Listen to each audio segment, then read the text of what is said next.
할렐루야. 이 시간 예배자리에 나와서 그리고 방송을 통해 기도의 자리를 지키시는 모든 성도님들에게 하나님의 크신 은혜와 평강이 함께 하시기를 주님의 이름으로 축원합니다. 오늘 말씀의 제목은 중심이 문제이다입니다. 중심이 문제이다입니다.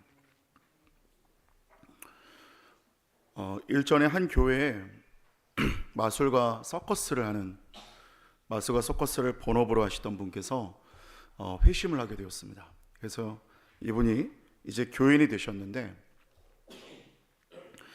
너무 뜨겁게 주님을 만나고 나서 이제 이분이 정말 신실한 성도가 되셨고 예배를 드릴 때마다 눈물과 기도로 하나님께 자신을 드렸습니다.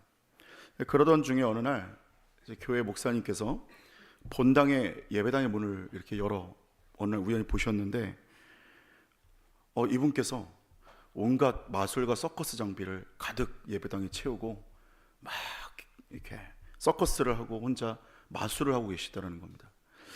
근데 이제 목사님께서는 이제 순간적으로 아니 어떻게 이렇게 거룩한 성전에서 이렇게 번잡하게 이럴 수가 있는가?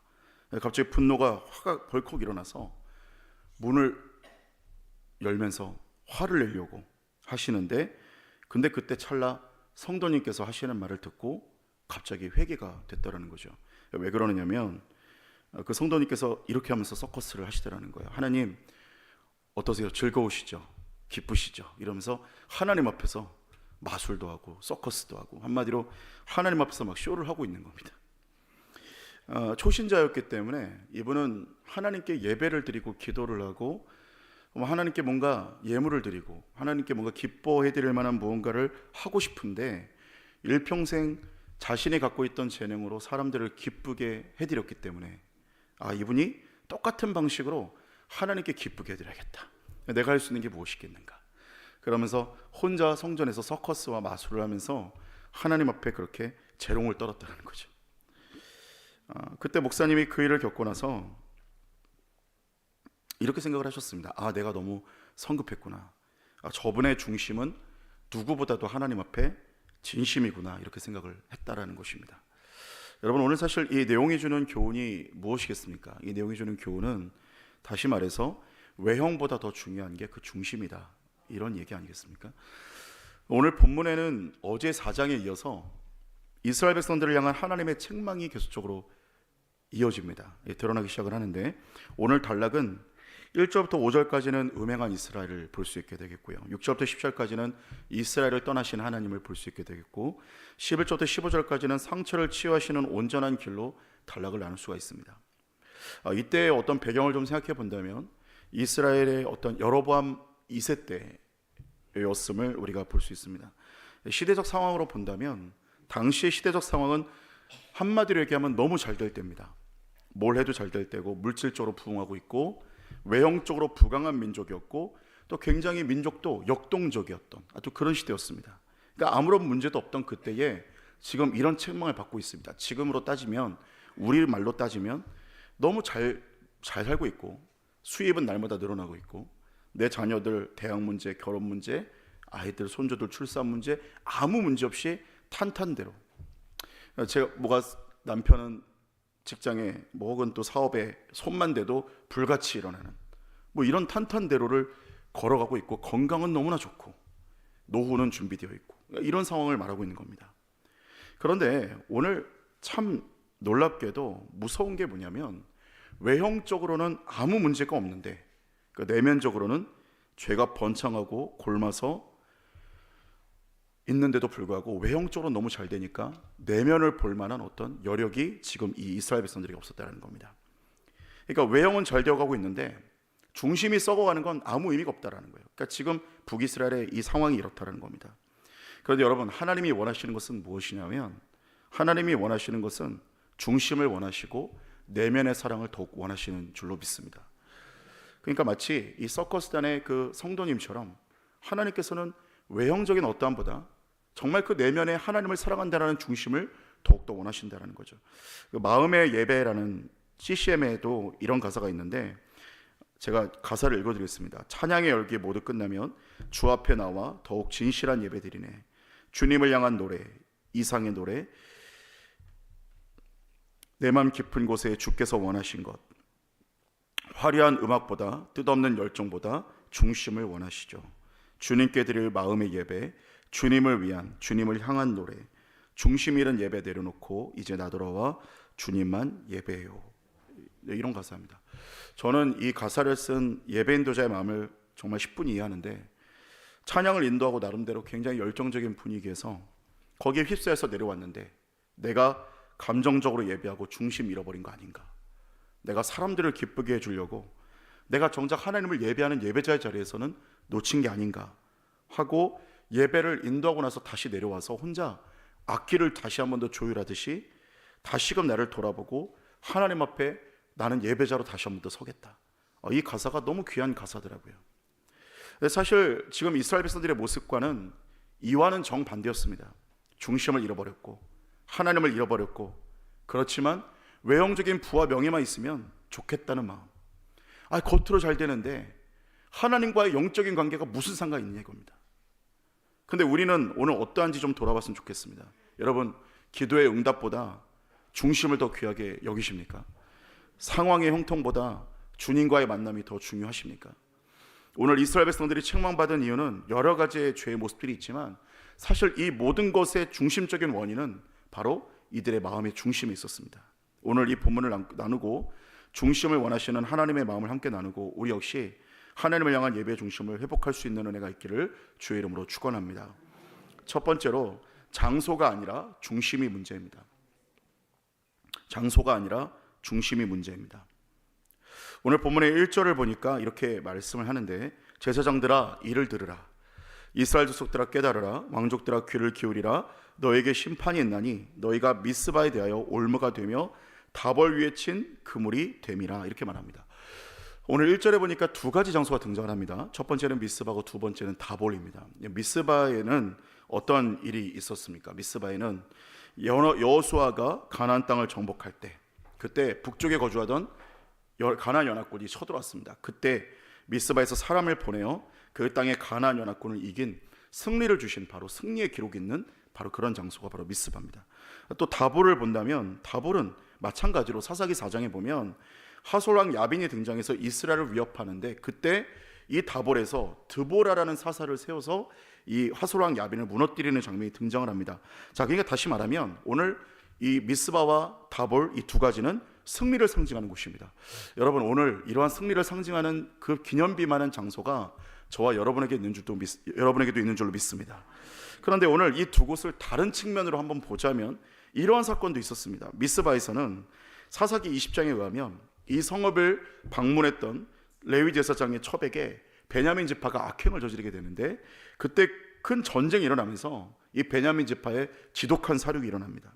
그래서 베냐민 지파가 완전히 멸절당할 위기에 처했던 적이 한 번 있었고요. 그래서 오늘 2절에 보니까 패역자가 사륙죄에 깊이 빠졌다, 이런 표현과도 같을 정도로 거의 베냐민 지파를 멸절해버리는 장면이 나옵니다. 그리고 다볼은 지난날에 어떤 호세아서에 말했던 것처럼 다볼산에 이방 신상이 섰다, 그러니까 가증한 것이 서기도 하였다는 것을 말하고 있는 거죠. 그러니까 한 번은 영광의 자리였는데 또 한 번 보니까 이곳이 완전히 부패한 자리가 되었다는 겁니다. 자, 그리고 8절에 보니까 여기 베다웬이라고 나옵니다. 원래 이곳의 베다웬은 어떤 지명과 똑같은 곳이냐면 베델과 같은 지명입니다. 원래는 베델인데 여기서 호세아에서 벳아웬이라고 부르고 있습니다. 여러분, 베델은 무슨 뜻입니까? 베델은 하나님의 집이란 뜻인데 오늘 베다웬은 무슨 뜻입니까? 죄악의 집이라는 뜻입니다. 그러니까 같은 장소인데 하나님의 집 또는 죄악의 집, 이름이 완전히 바뀌었다는 거예요. 장소는 똑같은데 거룩해야 할 이곳이 이제는 타락한 곳이 되어서 죄악이 만영하게 되었다는 거예요. 여러분, 오늘 이것을 볼 때 한 장소에서 어떤 때는 거룩하였고 어떤 때는 완전한 타락이 이루어졌다는 겁니다. 여러분, 우리는 장소에 대해서 믿는 경향이 좀 강합니다. 내가 지금 성전에서 예배하고 있지 않냐, 내가 그동안 신앙생활한 게 얼마나 오래되지 않았느냐, 내가 몇 대째 신앙을 유지하고 있지 않느냐, 내가 얼마만큼 지금까지 봉사한 게 얼마인지 아느냐, 이것이 나를 지켜줄 거라고 생각한다는 거죠. 그런데 여러분, 중요한 건 뭡니까? 그때가 미스바가 어떤 장소였든, 다볼이 어떤 추억이 있든, 그리고 베델이 어떠한 곳이든 간에 지금 내 중심이 하나님을 예배하고 있지 않으면 아무리 하나님의 집이라고 말하는 베델도 죄악의 집이라는 베다웬으로 바뀔 수 있다는 겁니다. 중요한 것은 내가 몇 대째 신앙 중요하지 않다라는 겁니다. 내가 지금까지 몇 년째 신앙생활 중요하지 않다라는 겁니다. 혹은 성전에 나와 예배를 하더라도 내가 예배를 드리는 순간 세상 일을 걱정하고 다른 것을 생각하고 내 안에 부패한 마음이, 욕망이 불타고 있다면 어쩌면 우리는 그런 것과 상관없이 우리는 죄악의 집으로 둔갑할 수 있다는 것을 믿어야 한다는 겁니다. 내가 몇십 년을 신앙생활하는 게 중요한 게 아니라 지금 내가 어떠냐가 중요합니다. 지금 내가 하나님을 사랑하고 있느냐, 내가 얼마나 헌신했든가, 내가 몇 대째 신앙의 문제가 아니라 내 대해서 지금 나는 얼마만큼 하나님을 사랑하고 있느냐가 중요하다는 거예요. 여러분, 최후의 만찬이라는 성화를 그리기 위해서 작가가 예수님 역할을 그리기 위해서 가장 어리고 순수한 젊은 남성을 모델로 삼았습니다.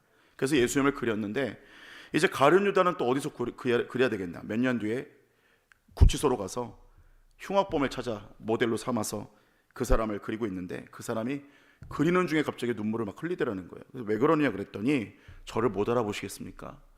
알고 봤더니 몇 년 전 예수님 역할로 그렸던 사람이 몇 년 뒤에 구치소에서 가룟 유다 역할로 또 그리고 있는 겁니다. 여러분, 지금 우리가 내 중심이 하나님을 예배하고 있는가 우리는 돌아봐야 됩니다. 이 장소가 어떤 곳인 게 중요한 게 아니라 내가 지금 내 중심이 어떠하느냐. 여러분, 오늘 중심이 하나님을 기쁘시게 해드리는 저와 여러분 되기를 주의 이름으로 축원합니다. 두 번째로는 형식이 아니라 중심이 문제입니다. 형식이 아니라 중심이 문제입니다.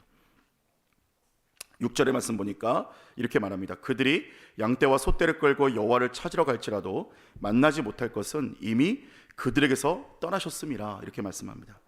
사실 이들에게서 양떼와 소떼를 가져갔다, 이것은 적은 재물이 아닙니다. 나름대로 정성을 다한 겁니다. 많은 양을 가지고 재물을 가져갔는데 그런데 안 받으신다라는 거예요. 떠나셨다라는 거예요. 그러니까 다시 말해서 재물은 갖고 왔는데 그 안에 죄가 있을 때 받지 않겠다는 겁니다. 내면의 동기가 이게 재물이 아니라 뇌물이 되면 받지 않겠다는 겁니다. 가인과 아벨의 제사를 우리가 차이를 다 알 수 없지만 두 제사의 차이가 단순한 양의 제사다, 땅이 솟아낸 제사다, 이렇게 말할 수 있는 정도로 차이를 말할 수 있는 게 아니라 아마 그들의 중심의 차이가 있었을 것이다라고 예측할 수 있습니다. 그러니까 아무리 많은 양의 제물을 드린다고 해도 만약 우리가 동기와 중심이 순수하지 않는다면 그것은 제물이 아니라 뇌물이 된다라는 거예요. 여러분, 하나님은 뇌물을 원하시는 분이 아니라 제물을 원하시는 분이라는 사실입니다. 그렇다면 뇌물과 제사의 차이는 무엇이고 우상 숭배와 하나님께 예배드리는 예배의 차이는 무엇입니까?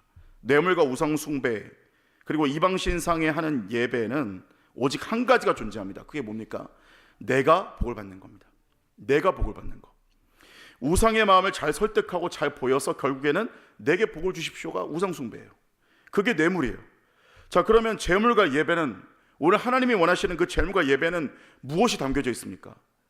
교제에 있습니다. 교제. 다른 우상이나 이방 종교에, 그 어떤 종교에도 없는 그것은 바로 그 신들과의 교감이 없어요. 그냥 내가 이거 줄 테니까 너는 복 줘, 이게 그거예요. 이방 종교예요. 그런데 하나님께 예배 드리는 건 뭡니까? 우리가 예배 드리는 이유는 하나님이 우리 아버지시기 때문이에요.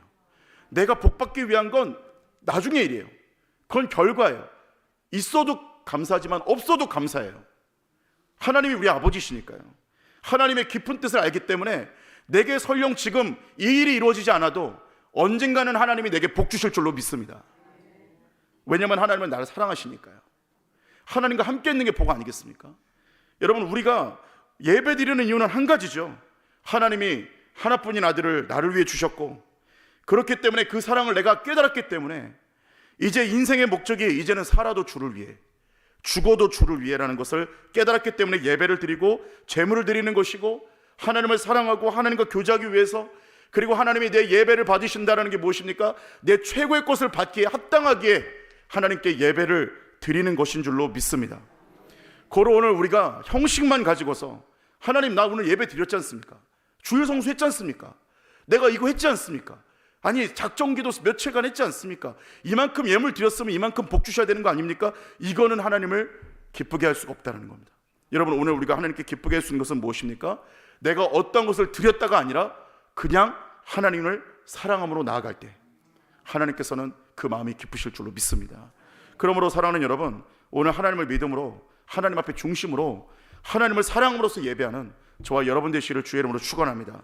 그래서 오늘부터 뇌물이 아니라 제물로 드리고, 우상 숭배가 아니라 예배로 드리는, 나를 위한 것이 아니라 하나님을 위해 내가 존재하는 역사가 일어나길 주의 이름으로 축원합니다. 마지막 세 번째로는 상황이 아니라 중심이 문제입니다. 상황이 아니라 중심이 문제입니다. 본문의 15절 말씀 보니까 이렇게 말합니다. 그들이 그 죄를 뉘우치고 내 얼굴을 구하기까지 내가 내 곳으로 돌아가리라. 그들이 고난받을 때 내가 간절히 구하리라. 이렇게 말씀합니다. 이제 이들에게는 기가 막힌 고난이 닥치게 되겠죠. 북이스라엘은 아수르에게, 남유다는 바벨론에게 각자 멸망을 당하게 됩니다. 그런데 이들이 의지했던 그 강대국들이 오히려 이제 이들을 찌르는 것을 이제 이들이 경험하게 될 것입니다. 그런데 오늘 이 고난이 오히려 이들을 유익하게 될 것이 무엇이냐? 15절의 말씀 보니까 이 고난 때문에 그들이 나를 간절히 구하리라 말하고 있습니다. 한 번도 간절히 구하지 않았던 이들이 이제 고난 겪어보니 하나님을 간절히 구하게 되었다는 거예요. 여러분, 복음성가 가운데 왜 나만 겪는 고난이냐고 라는 노래 가사를 보면 이렇게 말합니다. 힘을 내세요. 주님이 손잡고 계시잖아요.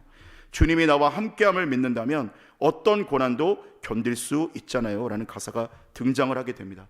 여러분, 이 가사의 의미가 뭡니까? 성도는 환경이 좋아도 하나님으로부터, 하나님이 없으면 아무것도 아니라는 겁니다.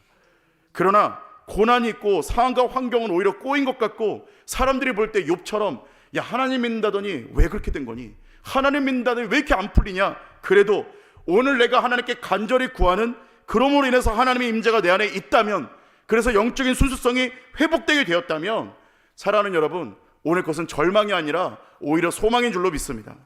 여러분, 진짜 절망은 무엇입니까? 내가 잘 되고 있고 잘 먹고 잘 살고 있는데 하나님 모르고 사는 게 절망입니다. 소망은 무엇입니까? 안 되고 있고 꼬이는 것 같은데 그럼에도 불구하고 하나님 앞에 부르짖을 수 있는 믿음이 내 안에 있다면 오히려 소망인 줄로 믿습니다. 여로보암 2세 때처럼 상황이 좋아지고 붕하게지면 뭐하겠습니까? 이렇게 사형 선고를 받고 책망을 받는다면 얼마나 인생이 불행합니까? 그러나 고난과 어려운 역경의 상황 속에서 그들이 내게 부르짖기 시작하였더라. 이 고백이 시작되면 하나님의 은혜가 임하게 되고 또 역전의 은혜가 임하게 될 줄로 믿습니다. 오늘 환경이 중요한 것은 아닙니다. 상황이 어떠냐가 중요한 게 아닙니다. 지금 내 옆에 계신 분이 누구냐가 중요한 것이죠. 사랑하는 여러분, 오늘 상황을 바꿔주십시오 하고 기도하는 것이 아니라 주님, 내게 내 안에 주님 계시기를 원합니다. 내게 성령 충만하기를 원합니다. 이 환경과 상황 가운데 기도할 믿음이 있기를 원합니다. 절망의 상황 가운데 끝까지 믿음의 눈으로 바라볼 수 있는 소망의 눈이 열리기를 원합니다 하고 기도하는 저와 여러분 되기를 주의 이름으로 축원합니다. 기도하겠습니다. 사랑의 하나님, 우리를 부르시고 하나님의 영적인 은혜로 인도하심에 감사를 드립니다. 오늘 이 하루도 주의 말씀 따라가게 하시고 주의 은혜 가운데 거하는 우리 모두가 될 수 있도록 은혜를 더하여 주시옵소서. 이 시간 하나님 앞에 귀한 예물 드린 모든 손길들 기억하여 주시고 모든 예물 드린 손길, 모든 예물 드린 곳마다 하나님 죽어가는 영혼들 살아나게 하여 주시며 회복의 은혜가 일어나게 하여 주시옵소서. 이 새벽 주님과 교제하고 간구하며 중보하며 감사할 때 하늘의 신령한 은사들과 은혜들이 부어지게 하여 주시옵시고 우리의 모든 절망과 척박하였던 것이 소망으로 다시 회복되어지는 역사가 일어나게 하여 주시옵소서. 함께 하실 것을 믿사옵고 예수님의 이름으로 기도합니다. 아멘.